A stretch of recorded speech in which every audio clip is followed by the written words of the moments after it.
কি তোমাকে সাক্ষী দেবে, তোমার মনোবাঞ্ছা পূর্ণ হবে। হালেলুয়া। তোমার প্রার্থনা তিনি অস্বীকার করবে না, তোমার হিলিং কে তিনি অস্বীকার করবে না, তিনি প্রতিনিয়ত তোমাকে দিয়ে যাবে, তোমাকে শক্তি দিয়ে যাবে। হালেলুয়া। তার রাজ্য বর্তমানেও আছে, ভবিষ্যতে আছে। হালেলুয়া। তার রাজ্য কখনো শেষ হবে না। আমরা শেষ হয়ে যাবো, কিন্তু তার রাজ্য কখনো শেষ হবে না। একটা দিন আসবে আমাদেরকে বন্ধ করার জন্য অনেক মানুষ দাঁড়াবে, কিন্তু কিছু করতে পারবে না। তার রাজ্য আরো বৃদ্ধি হবে, তার রাজ্য আরো বৃদ্ধি হবে, তার রাজ্য আরো বৃদ্ধি হবে, তার রাজ্য আরো বৃদ্ধি হবে, কারণ সে চায় আমরা তোমার রাজ্য বৃদ্ধি করি। আজকে তাই প্রভুকে পেয়েছো, প্রভু স্মরণে থাকো, প্রভুকে বলে প্রভু তোমার রাজ্যকে বৃদ্ধি করবো। হালেলুয়া। কারণ যদি দেখি এখানে বাইকে বাক্য বলছে ব্যবস্থা ও ভাববাদী যোহন পর্যন্ত সেই অবধি ঈশ্বরের রাজ্য সুসমাচার প্রচলিত হয়েছে। মানে যোহন পর্যন্ত কি হয়েছিল, মানে ঈশ্বরের মানে আর সেখানে ব্যবস্থা ছিল। হালেলুয়া। যোহন পর্যন্ত সেই ব্যবস্থা কাজ করছিল। যোহন যখন চলে এসেছে, তারপরে যোহনের পরে প্রভু এসেছে, তার রাজ্যে কি শুরু হয়েছে, সুসমাচার প্রচারিত হয়েছে। এর আগে সুসমাচার প্রচার হয়নি। এর আগে কি হয়েছিল, সেই ভাবাবাণী পূর্ণ হচ্ছিল। হালেলুয়া। এর আগে কি হচ্ছিল, যোহন যখন এসেছিল তার কি পূর্ণ হয়েছে, সেই ভাববাদী মানে ভাববাদীর মধ্যে যা কিছু বলা হয়েছিল, যা কিছু করা হয়েছিল, আর সেটাই পূর্ণ হচ্ছিল। হালেলুয়া। এখন কি প্রচার, এখন কি হচ্ছে, সুসমাচার। এখন আমাদেরকে চুপচাপ বসে থাকলে হবে না, এখন আমাদের প্রচার করতে হবে। অলরেডি যখন আসবে তার জন্য অলরেডি ভবিষ্যৎবাণী করা হয়েছিল। হালেলুয়া। কিন্তু প্রভু যিশু যখন এসেছে পৃথিবীতে, তিনি কি করেছে, তার রাজ্যে সুসমাচার করেছে। আজকে তাকে আসতে কেন হয়েছে, সেই রাজ্যকে এগিয়ে নেওয়ার জন্য সেই পৃথিবীতে এসেছিল। এই পৃথিবীকে তিনি ভালোবাসে, তিনি প্রেম করে, আর এটাই তিনি আমাদেরকে জানাতে ছিল। প্রত্যেকটা মানব জাতিকে তিনি বলতেই ছিল যে আমি পৃথিবীকে প্রত্যেকটা মানুষকে, প্রত্যেকটা মানব জাতিকে ভালোবাসি, প্রত্যেকটা মানব জাতিকে প্রেম করি। তাই তিনি পৃথিবীতে এসেছিল, অন্য কারণের জন্য নয়। হালেলুয়া। যাতে আমি আর তুমি সেই পাপ থেকে মুক্তি পাই। হালেলুয়া।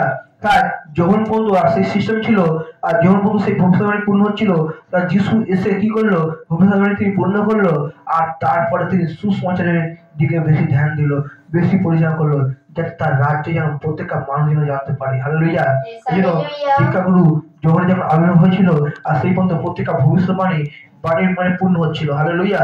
আজকে আমার তোমার কখন পূর্ণ হবে, যখন তুমি আমি ঈশ্বরের রাজ্যের সুসমাচার প্রচার করবো, তার রাজ্যকে আমি এগিয়ে নিয়ে যাবো, তার গৌরব করবো, তবে আমাদের জীবনে সবকিছু পূর্ণ হবে। সবকিছু পূর্ণ করবে কখন, যখন তুমি ঈশ্বরের রাজ্যকে এগিয়ে নিয়ে যাবে, যখন ঈশ্বরের কাছে তুমি এগিয়ে নিয়ে যাবে, প্রচার করবে যিশুর নামে যে তিনি পরিত্রাতা, তিনি একমাত্র দেবতা, তিনি পাপ থেকে প্রত্যেকটা জাতিকে মানুষকে পরিবর্তন করেছে। তিনি ধর্ম পরিবর্তন করতে আসেনি, তিনি ধর্ম পরিবর্তন করতে আসেনি।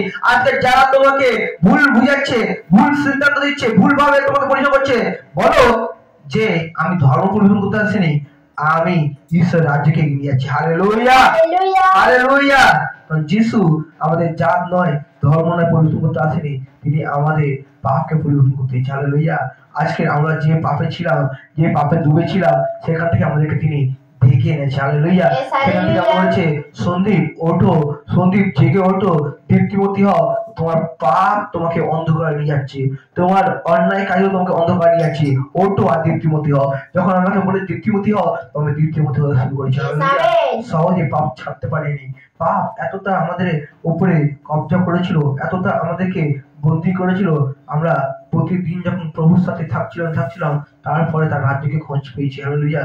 যখন তার রাজ্যের বিষয় জানলাম যে প্রভু যিশু আমাদের পাপের জন্য তিনি এই পৃথিবীতে, তিনি আমাদের পাপের জন্য তিনি মারা গেছে, আবার তিনি দিন উঠেছে, এটা আমাকে আঘাত করেছে। তাই আমিও প্রভুকে স্বীকার করেছি, প্রভুকে মেনেছি যে প্রভু তোমার রাজ্যের হয়ে কাজ করবো। আজকে কত মানুষ বলে ওই দেখো তুমি খ্রিস্টান প্রচার করছে, ওই দেখো খ্রিস্টান নামে ইয়ে করছে। হালেলুয়া। এই যে এই মহিলাতে যা খ্রিস্টান কারখানা হিন্দু করছি, বিভিন্ন মানুষের বিভিন্ন প্রশ্ন মানুষ তুলে হচ্ছে, ওই দেখ এদেরকে মেরে বিদায় করতে হবে। আরে মূর্খ ওরা, কারণ ওরা না জানে ঈশ্বরের রাজ্য, না জানে নিজের জীবনে, নিজের জীবনে কিছু জানে, তারা একটু জানে শুনে, যেমনই এর কাছ থেকে শুনে তারা কাজগুলো করে। কিন্তু যারা জানে তারা এত কিছু করে না, তারা চুপচাপ স্থির ভাবে থাকে। কারণ আমাকে তোমাকে জানতে হবে ঈশ্বর কি বলেছে, ঈশ্বর কি শিক্ষা দিচ্ছে। আজকে যারা এই বাক্য পাবে তাদের জীবনে অদ্ভুত কাজ হবে। হালেলুয়া। তাদের জীবনে বড় কাজ তারা দেখতে পাবে। হালেলুয়া। তাই মতি 8:11 আর 12 যদি পড়ে দেখো, আর এখানে এইগুলো লেখা, আর আমি তোমাদেরকে বলিতেছি, অনেক পূর্ব ও পশ্চিম হইতে আসিবে এবং আব্রাহাম, ইসহাক ও যাকবের সহিত স্বর্গের রাজ্য একত্র বসিবে, কিন্তু রাজ্যের সন্তানদিগকে বাহিরে অন্ধকারে ফিরিয়ে দেওয়া যাইবে, সেই স্থানে রোদন ও দণ্ডঘোষণ হইবে। হালেলুয়া। অনেক সন্তান আসবে, পূর্ব পশ্চিম থেকে আসবে, আর আব্রাহাম আর ইসহাকের সঙ্গে যাকবের সাথে কি করবে, থাকবে, কিন্তু অনেকে আসবে, রোদন করবে যে আমাদের জন্য তুমি কোনো দরকার চাও, আমি তোমার রাজ্যে ঢুকতে চাই, তোমার রাজ্যে প্রবেশ করতে চাই, কিন্তু অনেকে কি করবে, দ্বন্দ্ব ঘোষণ করা হবে, পাপ তাদেরকে আগুনে ফেলে দেওয়া হবে। তখন তুমি কি করবে? ঈশ্বরের বড় দাসেরা আজকে স্বর্গে পৌঁছে যায়, স্বর্গে থাকবে, আর সেই তার সাথে আমরাও থাকবো। যারা আজকের ফেরেনি, যারা আজকে পাপে আছে, যারা অন্ধকারে আছে, যারা তোমাকে বিদ্রুপ করছে, তোমার স্বামী যদি বিদ্রুপ করে, তোমার পরিবারের প্রত্যেকটা শ্বশুরকে বিদ্রুপ করে, তোমার আশ্রয় মানুষ বিদ্রুপ করে, তাদের জন্য অন্ধকার নরক আছে, নরকের আগুন আছে। হালেলুয়া। তুমিও বাঁচাতে পারবে না, নরকের আগুন থেকে তুমি বাঁচাতে পারবে না, কারণ তারা ঈশ্বরের রাজ্যকে খোঁজ করেনি, তারা ঈশ্বরের রাজ্যকে তারা তুচ্ছ করেছে, তা ফেলে দিয়েছে। আর আমরা ঈশ্বর রাজ্যকে গ্রহণ করেছি, তাই আমাদের জন্য স্বর্গের পুরস্কার আছে। Hallelujah, hallelujah, hallelujah.